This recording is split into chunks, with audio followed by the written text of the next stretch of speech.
Night after night, I had passed the house and studied the lighted square of window, and I had found it lighted in the same way, faintly and evenly. If he was dead, I knew I would see the reflection of a candle.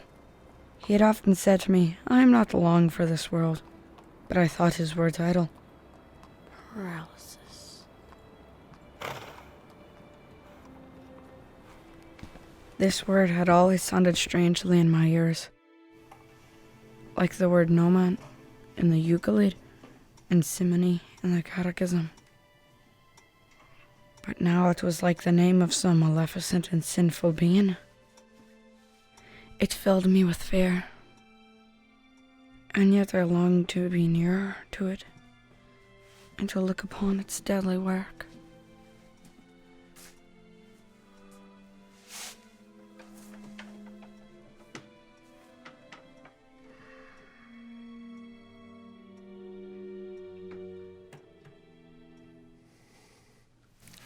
In nomine Patri, et Filii, et Spiritus.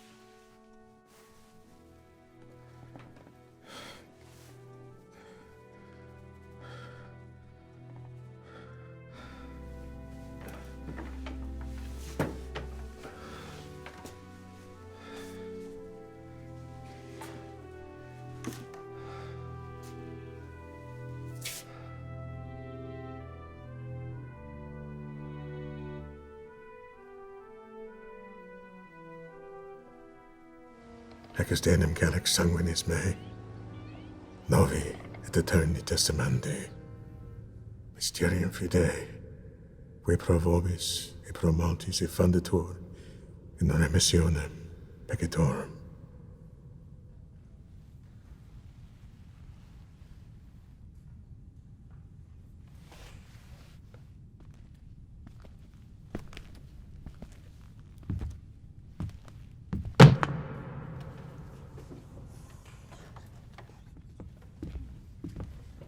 Are you all right, Father?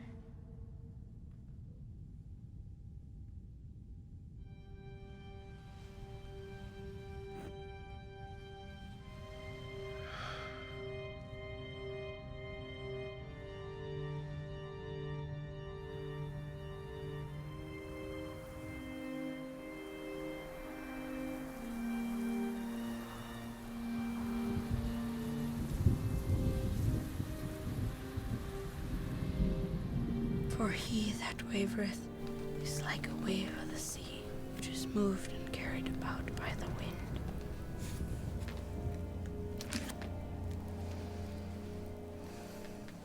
Well, I wouldn't exactly say that. He's a bit odd and he's a bit uncanny. I'll tell you my opinion. Evening, Seamus. Evening, Kate. Well, your old friend is gone, you'll be sorry to hear. Who? Father Flynn. Is he dead, Uncle? Mr. Cotter's just told us. It was his third stroke, they say. It's a peculiar case, but it's hard to say. The boy and he were good friends. Father told him a good deal. And they say that he had a great wish for him. God have mercy on his soul. I wouldn't want a child of mine to have too much to say to a man like that. How do you mean, Mr. Cotter? Well, I mean, it's bad for children. My idea is that let a young lad run and play with those his own age. Am I right, Jack? Well, that's my principle too. Let him learn to box his corner. Right, when I was a nipper, I remember every morning of my life, I had a cold bath, winter and summer. And that's what sticks with me now. Education's all very fine and large. You know, Mr. Cotter might like a pick of that lamb. No. Not for me. But why do you say it's not good for children? Because their minds are so impressionable. Things like that. It has an effect.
Forgetting to pray daily? Venial. To lie. About someone or something? Mortal? Are you asking?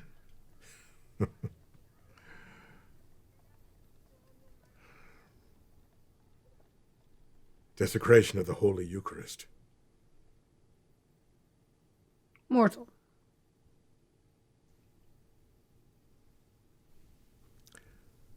I'm glad to see you've been keeping up with your studies. Have you been reading your verses each night? Yes, Father. And? Well, I've been reading about Christ's crucifixion. I feel as if, without the issue of his suffering, his physical pain,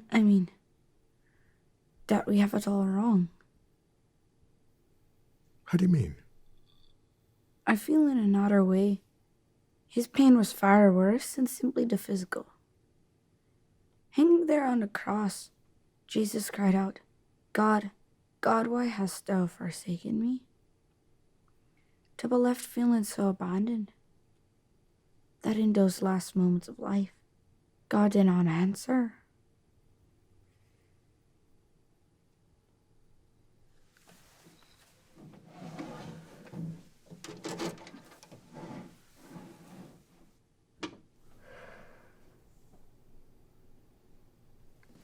Can you look after this for me?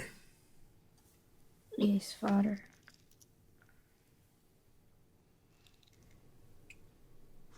You're a good lad.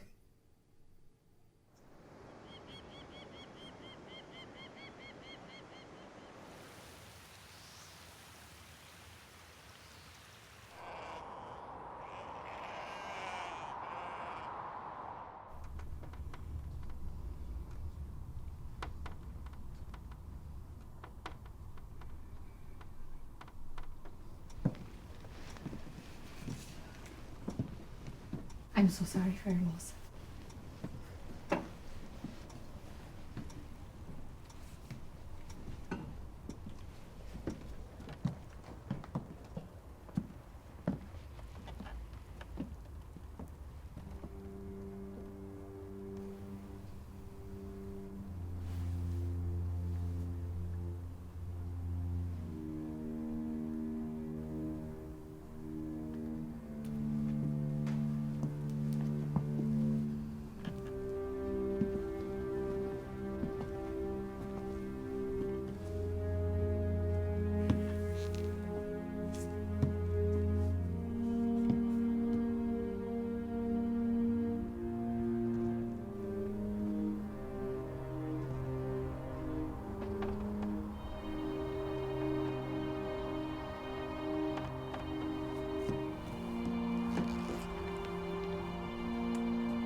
Ah, well.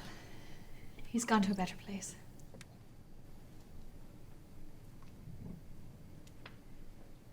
Did he...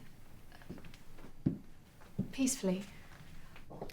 Oh, quite peacefully. You couldn't tell when the breath went out of him. He had a beautiful death.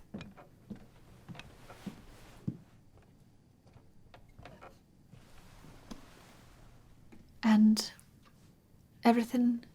Father O'Rourke was in with him Tuesday, anointed him and prepared him and all. Oh, he knew then. He was quite resigned. He looks quite resigned. No one would think he would make such a beautiful corpse.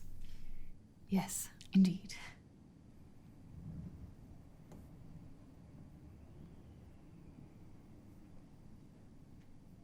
Our brother was no great trouble to us. Wouldn't hear him any more than now. Still, I know he's gone and all that. It's when it's all over that you'll miss him. Mind you, I noticed there had been something odd coming over him latterly. I would often find him with his prayer book fallen on the floor, lying back in his chair, and his mouth open, But still, he kept talking about taking me and Nanny for a drive to see the old house again, where we were all born. If only we could get one of those carriages. Them with the rheumatic wheels. He had his mind set on that.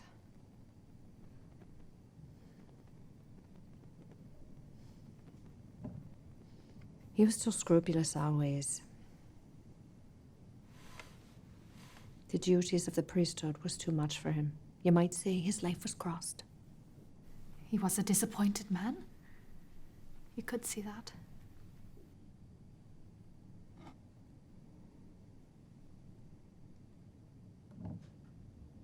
It was that chalice he broke. That was the beginning of it. Of course, they said it was all right, that it contained nothing, but still. Was that it? I heard something. That affected his mind. After that, he began to mope by himself, talking to no one, and wandering about.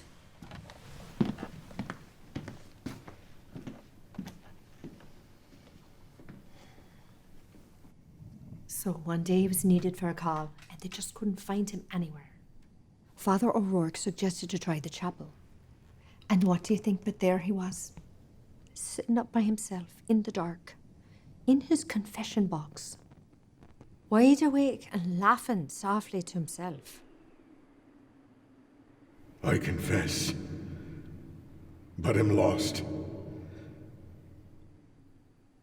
I fear you're right. For I hear only silence.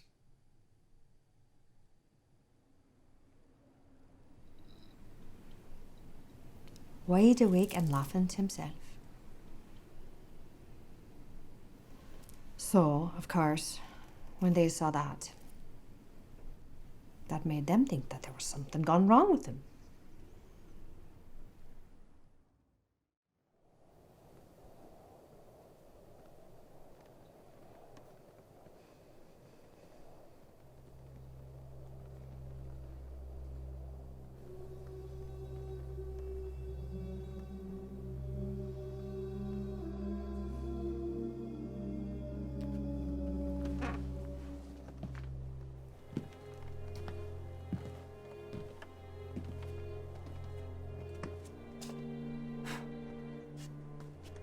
I've had it in my head to extract meaning from their unfinished sentences. And in the dark of the room, I imagined that I saw the heavy grey face of the paralytic, and I wondered why it smiled. I felt my soul receding into some pleasant and vicious region, my own identity fading into a grey, impalpable world. This solid world itself dissolving and dwindling. Yet there again, I found it waiting for me.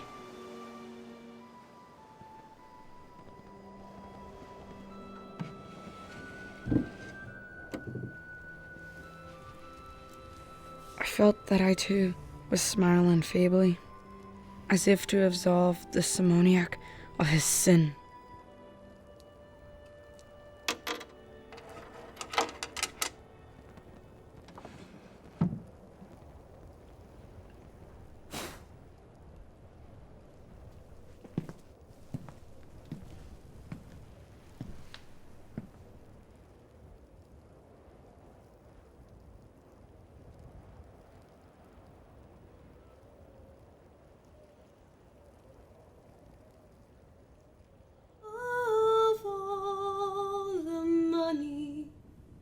That e'er I had, I spent it in good company, and all the harm that e'er